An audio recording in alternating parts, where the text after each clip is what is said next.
apa kabar? Kembali berjumpa dengan saya Sunarif dari Forum News Network dan saya bersama dengan Bung Rocky Gerung. Halo Bung Rocky. Yes. Ini baru seperti Anda perkirakan kemarin, baru sehari ini soal vaksin itu sudah mulai bikin heboh lagi gitu ya. Persoalannya memang kemarin orang ribut-ribut menduga bahwa ini vaksinnya pura-pura begitu. Tapi yang paling rame itu salah satu, ini kan duta ya namanya, Raffi Ahmad, itu kan influencer yang diharapkan meyakinkan orang untuk untuk mau divaksin. Tiba-tiba malamnya dia udah kedapatan pesta tanpa masker. Nah ini jadinya pengacara Habib jadi nuntut keadilan karena di situ bukan hanya Raffi, ada Ahok dan sebagainya gitu di sebuah pesta tanpa protokol kesehatan. Ya itu masuk akal dan harusnya begitu perlakuan terhadap terutama kaum pesohor, selebritis gitu. Karena tadi Habib Rizik dipindahkan ke tahanan Bareskrim dalam keadaan sakit itu. Karena soal melanggar protokol kesehatan yang sebetulnya juga absurd karena tidak ada yang dilanggar dalam undang-undang karantina sebetulnya, tapi itu soal hukum tuh. Tapi ini soal perilaku tuh. Habib Rizik menerima risiko itu dan dia ikuti proses hukum. Tapi ini orang-orang yang dianggap sebagai influencer istana justru memperlihatkan arogansi sebetulnya kan. Apalagi kalau disebut sebagai selebriti gitu. Saya kasih catatan dulu soal apa yang disebut selebriti gitu ya. Di dalam dunia entertainment, selebriti itu bukan sekedar jumlah penampilan muka pada publik sehingga dia direkognisi wajahnya. Tapi yang direkognisi itu adalah idenya, itu karakternya. Itu namanya selebritis itu. Orang semacam Oprah Winfrey itu betul-betul selebriti. Karena dia mengedukasi publik dengan kekuatan pikiran. Idenya bagus betul tuh. Sehingga satu waktu si Oprah Winfrey mungkin sedikit disinisin. Anda kok sekarang tampilnya berlebih-lebih apa segala macam tuh. Oprah Winfrey bilang begini nih, saya masih ingat saya baca kesaksian itu tuh. Tidak, saya masih berdiri, kaki saya masih menginjak bumi. Saya hanya memakai sepatu yang agak bagus itu. Jadi dia mulai ledek orang-orang bahwa enggak, saya tetap Oprah Winfrey, saya hanya mengubah cara saya bicara itu. Dalam bahasa Inggris disebut I still have my feet on the ground, I just wear better shoes gitu. Nah sekarang selebritis kita kakinya di langit, tapi otaknya justru di sepatu kan, terbalik dengan Oprah Winfrey. Jadi kita membayangkan apa sebetulnya yang disebut dengan pesohor selebritis itu. Di dalam dunia saya ngajar tentang cultural studies dulu di UI. Saya kasih contoh misalnya selebritis yang buruk tapi terus-menerus dipromosikan. Itu namanya Paris Hilton. Dia nggak punya pengetahuan apa-apa dan nggak punya ide apa-apa. Cuman karena dia kaya, dia bikin produk segala macam, maka dia juga disebut selebritis gitu kan. Bahkan dianggap sebagai selebritis dalam pengertian yang diolok-olok. Disebut selebutan gitu, selebritis yang debutannya dia promosikan sendiri. Jadi kedunguan juga itu adalah bisa diselebritikan, kira-kira begitu kesimpulannya tuh. Nah kita mau lihat misalnya para selebritis Indonesia masuk di dalam pengertian yang betul-betul diyakini punya ide itu. Karena menjadi selebritis artinya paham tentang public policy, paham tentang isu-isu publik tuh. Kan kalau cuma dipoles-poles jadi semacam banyolan kan itu juga selebritis, tapi dalam pengertian tadi yang buruk itu selebutan itu disebut selebutan itu. Olok-olok pers Amerika selalu begitu. Ini selebutan, selebritis tapi dungu gitu kan. Jadi kita ingin agar supaya juga istana merekrut selebritis yang kakinya masih di bumi, tapi dia punya otak yang ada di langit gitu. Jangan terbalik gitu. Kakinya di langit, otaknya di tanah. Nah itu sebetulnya tuh. Sehingga saya masuk akal kalau publik marah sekarang bahwa beberapa selebritis yang disewa negara sebetulnya tidak punya kemampuan untuk memperlihatkan kecerdasan wataknya aja nggak bisa diperlihatkan, apalagi kecerdasan akalnya gitu. Jadi semua mereka sebetulnya yang terpotret oleh kamera sudah lagi pesta itu sebetulnya adalah selebutan. Jadi selebritis dalam versi dungu itu keterangan akademis ya, saya terangkan itu karena saya pernah ngajar panjang lebar soal begituan. Ya, tapi yang menarik memang kalau kita membaca komentar-komentar netizen ini karena memang itu jadi trending topik.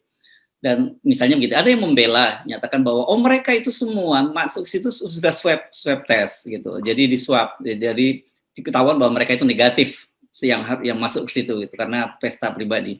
Terus kemudian ada yang menjawab, mereka bilang bahwa itu kalau nggak mau hamil itu pakai kondom, bukan cuma sekedar lihat hasil tes pack-nya begitu. Ini logikanya menurut saya menarik sekali. Ya artinya publik kita udah terlalu cerdas untuk menapis mana selebritis yang punya otak, mana selebritis yang ada otaknya tapi didengkul. Kira-kira begitu yang mau disebutin oleh mereka kan.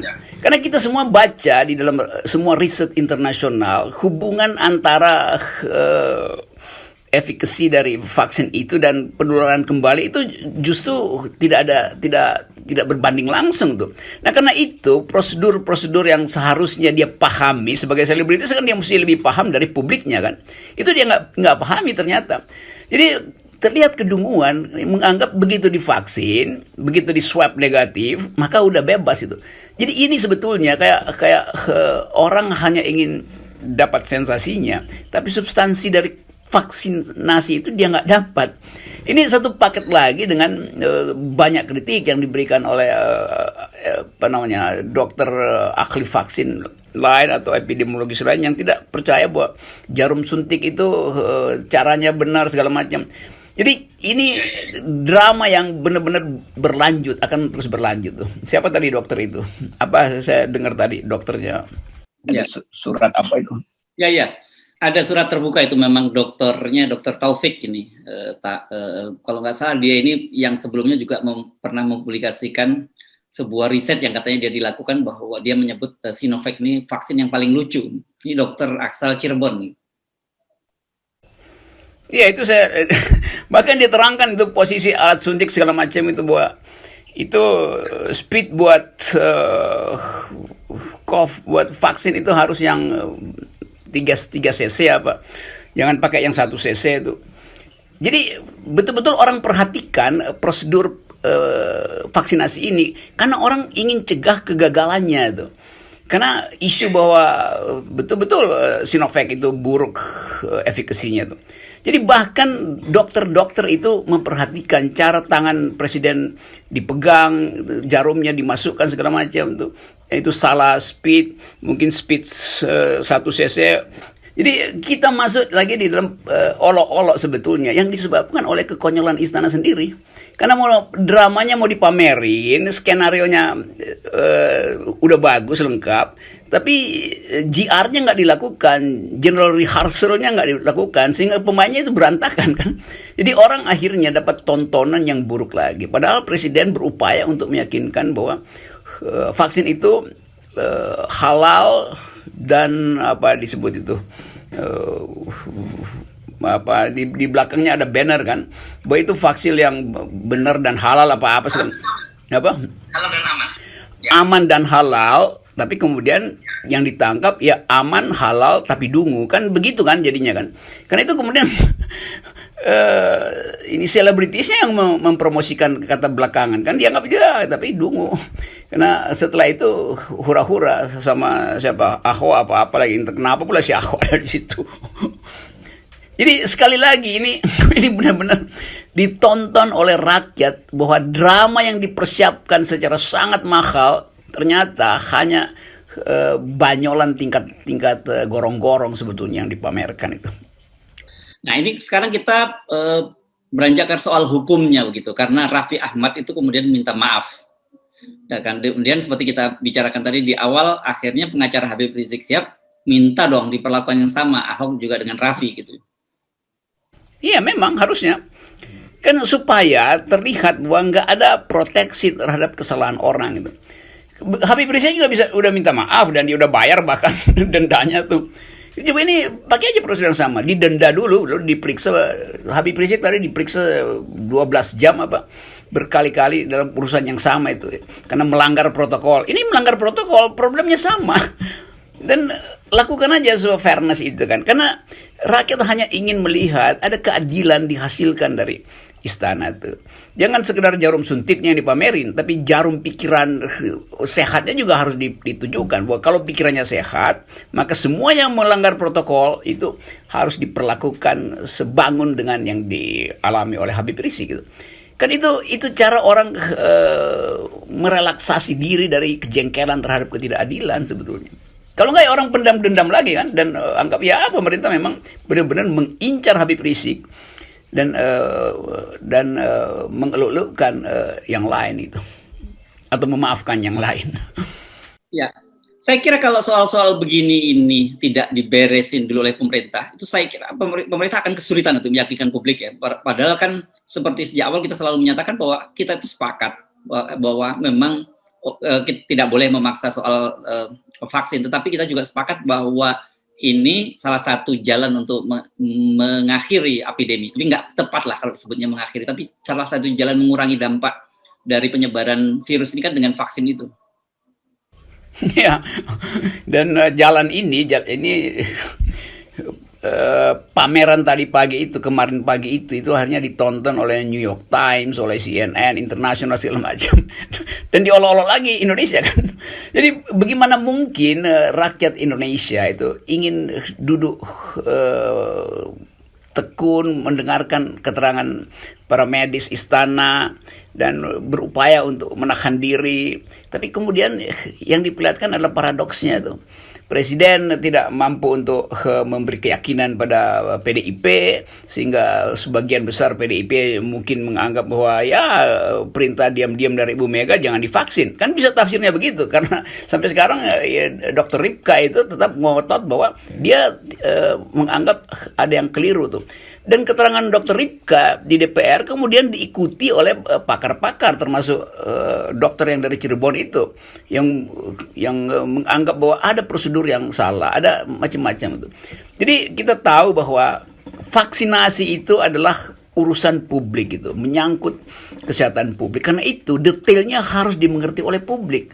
Kalau dipaksakan itu artinya berarti ada permainan luar biasa di istana, sehingga tiba-tiba berita masuk Gubernur Banten sudah menyiapkan fasilitas karena itu akan dilakukan penyuntikan massal mulai besok segala macam tuh. Jadi nggak jelas juga yang mana tuh. Apakah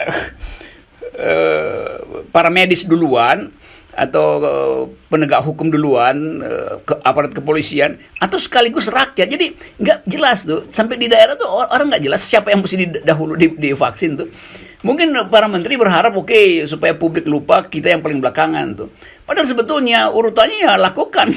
Setelah presiden ya kabinet yang mesti lakukan kan. Supaya terlihat konsistensi itu tuh. Itu. Jadi tetap ini kekonyolan yang dipamerkan inilah kekonyolan demi kekonyolan tuh. Minta maaf terhadap kekonyolannya, oke, orang anggap ya ini anak selebritis yang nggak ngerti apa-apa itu yang dangkal gitu kan. Ya udah, tapi kedangkalan itu berakibat pada kepercayaan orang terhadap cara pemerintah memilih cara-cara komunikasi. Dan ini cara komunikasi buruk itu memang dari awal sudah terlihat dan nggak dirubah-rubah oleh pemerintah. Akibatnya yaitu seperti selebritis barusan yang konyol itu. Dan kemudian kita juga membaca pernyataan dari Menteri Hukum dan HAM yang berbeda pendapat dengan Wakil Menteri sebelumnya. Kan Wakil Menteri sebelumnya menyatakan bahwa Wakil Menkumham yang profesor dari UGM itu menyatakan bahwa orang bisa dipidana kalau menolak vaksin. Tapi kemudian Menteri Hukum dan HAM-nya juga menyatakan oh tidak, nggak bisa dipidana dan sebagainya. Ini kan jadi publik sendiri tak semakin bingung gitu. Jadi mana yang didengar, dan paling mungkin banyak kan akhirnya berpikir lebih aman nggak dengar dua-duanya gitu karena sama-sama membingungkan. Ya itu artinya sebetulnya mesti ada satu yang benar gitu. Dipidana apa nggak dipidana, nggak mungkin dua-duanya salah. Artinya kalau satu yang benar, yang satu dungu kan, atau sebaliknya kan. Jadi satu di antara mereka pasti dungu. Kan itu cuma itu kesimpulannya kan. Memberitahu statement yang bertentangan ya cuma itu akibatnya. Nanti orang marah lagi, kok ya memang dungu karena mesti ada yang salah. Itu masa dua-duanya benar. Yang satu bilang boleh dipidana, tapi juga nggak boleh dipidana. Ya udah itu. Nah, jadi sebenarnya dari sejak awal kita sudah nengarai gitu. Problem sih yang paling serius itu ada problem komunikasinya, dan komunikasi ini berkaitan dengan tidak adanya koordinasi di istana maupun di pemerintahan kan. Iya, padahal kita baca ada peraturan presiden atau peraturan pemerintah yang sudah mendefinisikan ternyata dari tahun lalu bahwa ini bencana nasional. Kan udah disebut begitu tuh, walaupun disebut bencana non alam, tapi statusnya adalah bencana nasional itu. Jadi koordinasi dan keseriusan pemerintah itu harus di dalam kondisi kebencanaan itu kan. Ini benar-benar dipermainkan kan. Kalau bencana ngapain mesti pakai selebritis untuk nangani bencana? Itu nggak ada gunanya. Selebritis itu bukan influencer dalam soal bencana. Itu buat joke-joke dungu ya boleh aja tuh, buat bikin apa namanya itu stand up komedi yang sebetulnya slapstick. Jadi pemerintah memang ikut dungu juga, atau memang kedunguan itu berawal dari pemerintah, sehingga kejelasan informasi, strategi, bahkan penanganan kasus-kasus kecil semacam ini itu tidak diperhatikan detailnya, teman. Jadi komorbidnya tetap menempel, yaitu kedunguan. Sekarang komorbidnya adalah kedunguan sebetulnya. Oke, Bung Rocky, jadi baru itu bukan baru sehari ya sebenarnya. Jadi paginya disuntik, malamnya sudah heboh seperti itu. Kita tidak bisa membayangkan ini kelanjutannya bagaimana, karena sebenarnya setelah Raffi ini banyak sekali kemudian para selebriti yang dikerahkan juga untuk menerima vaksin.